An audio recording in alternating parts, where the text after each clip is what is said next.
Dans la vidéo d'aujourd'hui, nous allons parler de la culture des avocatiers greffés au Cameroun. Alors vous savez, la culture des avocatiers greffés au Cameroun est une activité agricole qui est en plein essor.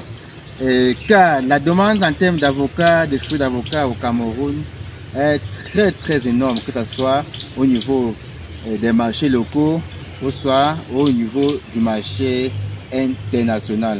Raison pour laquelle j'ai pris la peine de faire une véritable vidéo concernant la culture des avocatiers greffés au Cameroun. Alors, si tu me découvres pour la première fois, je suis Tego Farnelson, je suis ingénieur agronome du génie rural. Comme d'habitude, lorsqu'on parle du génie rural, il s'agit du mélange des techniques d'ingénierie et de biologie appliquées dans le domaine agricole. Si nous différents pages, je vous parle d'agriculture, des machines agricoles et des systèmes associés, des systèmes d'irrigation utilisés dans le domaine agricole. Si ce sont les sujets qui te passionnent, si ce sont les sujets qui t'intéressent, n'hésite pas à t'abonner et de partager la vidéo. Et aujourd'hui, nous allons vous parler de la culture des avocatiers greffés au Cameroun. Avant de parler de la culture des avocatiers au Cameroun, ce que j'ai à main là, c'est la papaye. C'est une variété qui est arrivée au Cameroun il y a peu longtemps et c'est une variété que beaucoup de gens demandent. C'est une variété qui a des opportunités très ouvertes. C'est une variété qui a de très bonnes caractéristiques, de très bonnes propriétés organoleptiques. Donc nous mettons à disposition de nos clients, de nos promoteurs, des semences de cette variété. Et à côté des semences, nous avons aussi les plants. Pour la variété, pour la campagne agricole 2026 qui est en train de se préparer, nous allons produire environ 20 000 plants de cette variété.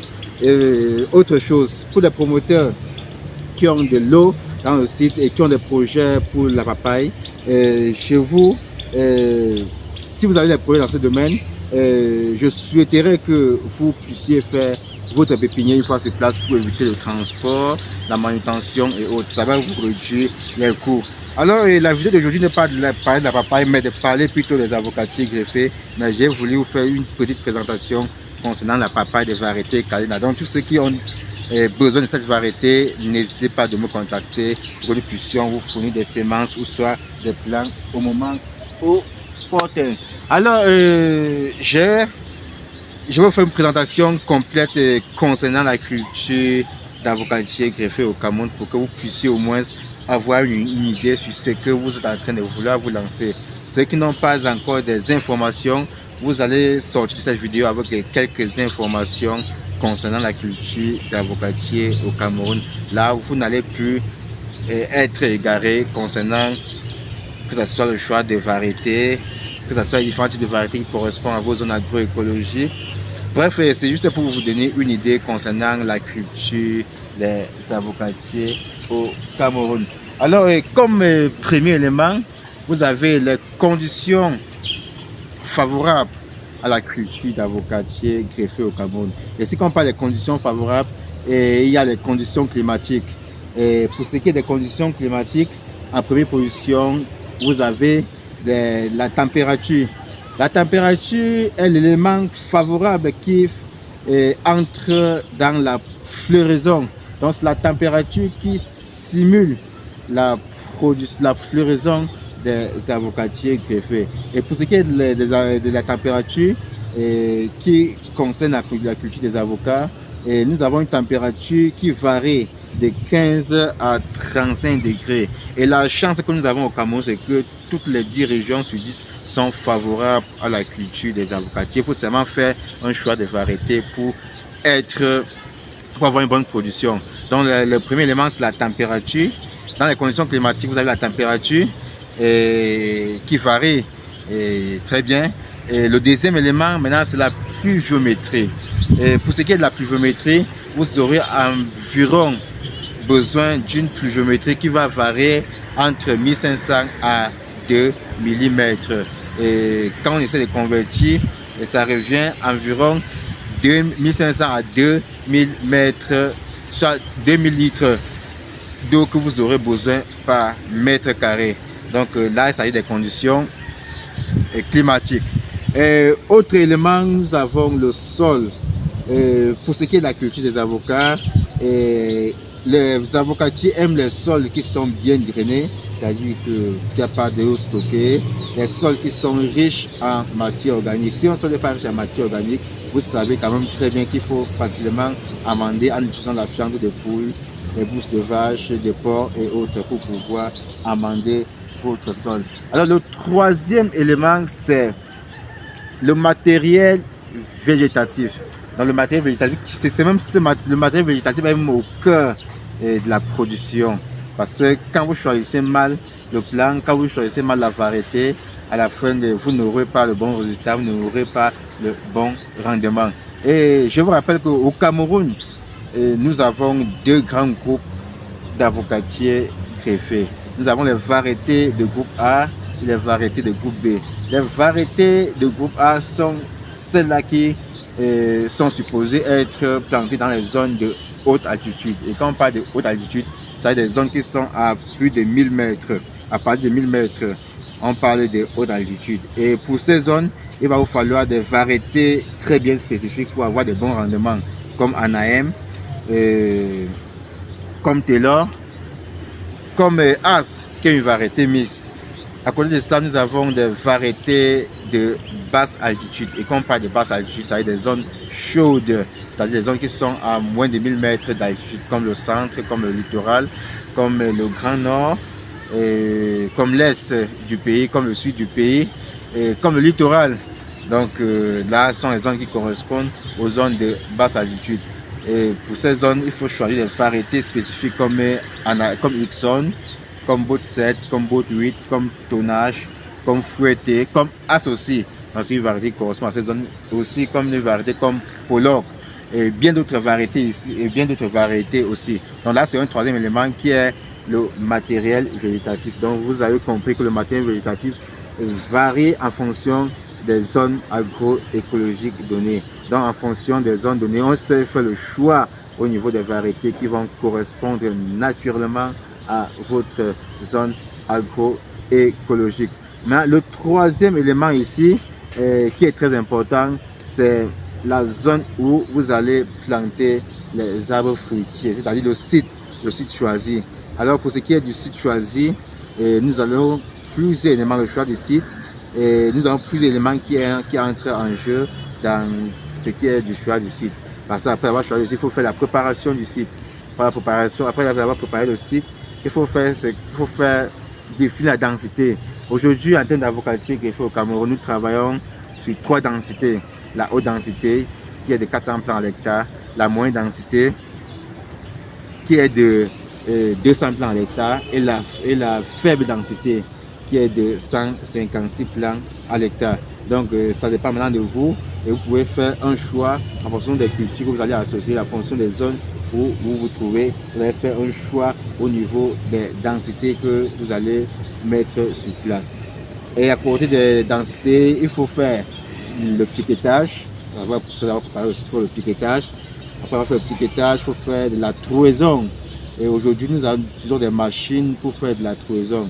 Et en passant, nous pouvons aussi mettre à votre disposition cette arrière qui vous permet de faire des trous. Aujourd'hui, avec les gars avec qui ils travaillent, les gars font facilement 500 à 1000 trous par jour en utilisant les tarières. Donc, si vous n'avez pas de possibilité de pouvoir acheter les tarières, nous pouvons vous mettre à votre disposition sous forme de location.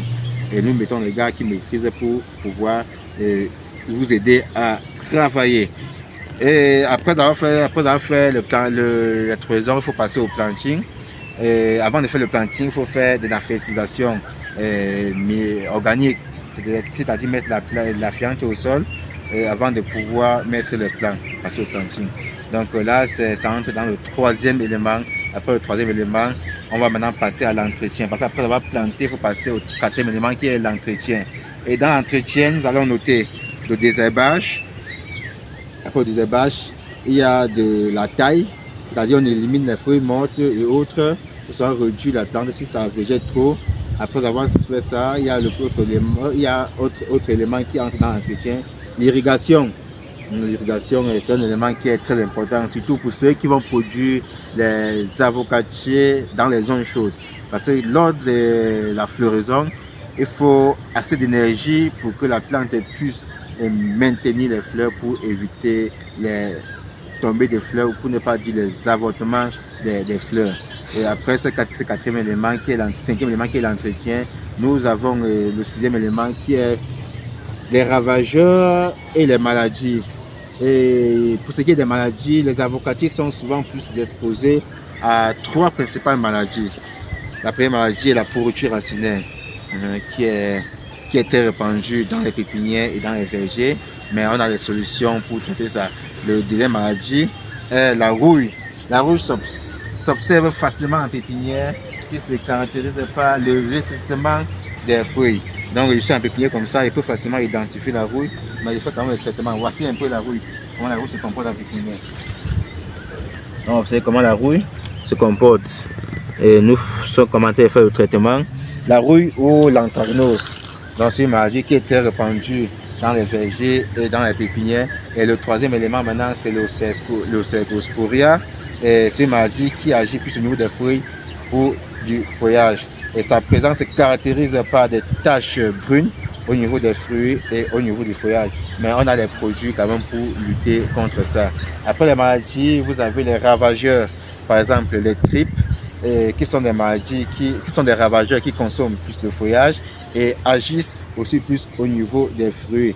Donc sa présence au niveau des fruits se caractérise par des taches noires un peu sous forme de cicatrices. Donc ça, ce sont les tripes. Côté des tripes, vous avez des cochenilles qui consomment aussi beaucoup des fruits, des tiges et des feuillages. Et donc on a quand même aussi des produits pour lutter contre ça. Donc après les maladies et des ravageurs, et nous avons le septième élément qui est la production. La production ici a 2 éléments.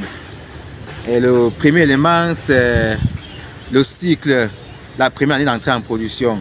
En termes des avocatiers greffés, si vous avez bien fait le suivi, à 2 ans et demi, 3 ans, vous avez la première production.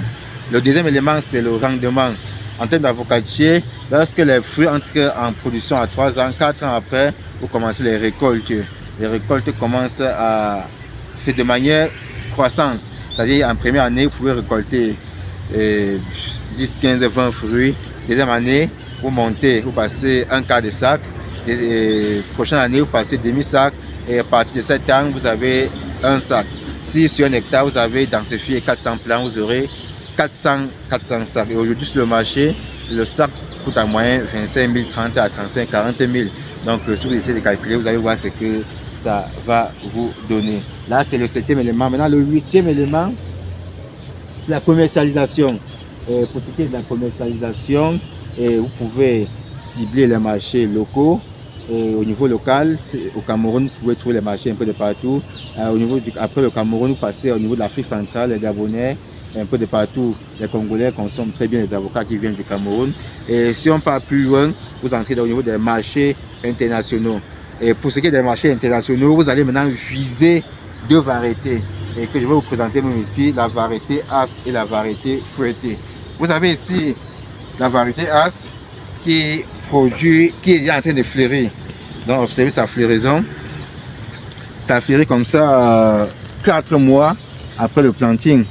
Donc c'est une variété que nous avons importée du Kenya. Si vous connaissez très bien mon partenaire Kana Evaris, là beaucoup fait la communication, c'est ça. Là c'est la As, ce sont les variétés qui, s'il faut exporter, il faut plus mettre l'accent sur cette variété. Et à savoir ça qu'on produit aussi de l'huile. Si vous avez des projets sur la production d'huile, il faut beaucoup maximiser cette variété. Mais après l'exportation, il y a quand même aussi le marché qui est très très ouvert au Cameroun, en Afrique. Il ne faut pas dire en Afrique. Donc là c'est la As. Ici là c'est la fouettée. Donc voici la fouettée. Voici la fouettée. Observez aussi, à 4 mois après le planting, ça commence aussi à fleurir. Donc ce sont des variétés très très précoces. Et on a importé ça du Kenya. Parce que la demande, comme j'ai dit, la demande est très large. Et beaucoup de gens demandent les avocats, que ce soit au niveau local ou au niveau national et international. La demande est très grande. Donc, si vous avez des projets en termes de la culture des avocatiers au Cameroun, n'hésitez pas à nous contacter. Actuellement, nous sommes en train de préparer environ 30 000 plants d'avocatiers greffés pour la campagne agricole 2026. Et à côté des avocatiers greffés, nous avons de l'autre côté les plants de safou. On prépare environ 10 000 plants de safoutiers pour la campagne agricole 2026. Donc, si vous êtes intéressé par nos produits, si vous êtes intéressé par nos offres, par nos projets, n'hésitez pas à nous contacter pour que nous puissions vous réserver des très bons plans pour la campagne agricole 2026. Et l'une de nos particularités, c'est que lorsque nous installons votre projet, nous faisons le suivi jusqu'à la première année d'entrée en production pour vous rassurer que ce que nous avons mis à votre disposition sont des variétés qui correspondent naturellement à votre zone agroécologique. Donc si la vidéo était intéressante, n'hésitez pas à vous abonner et de la partager.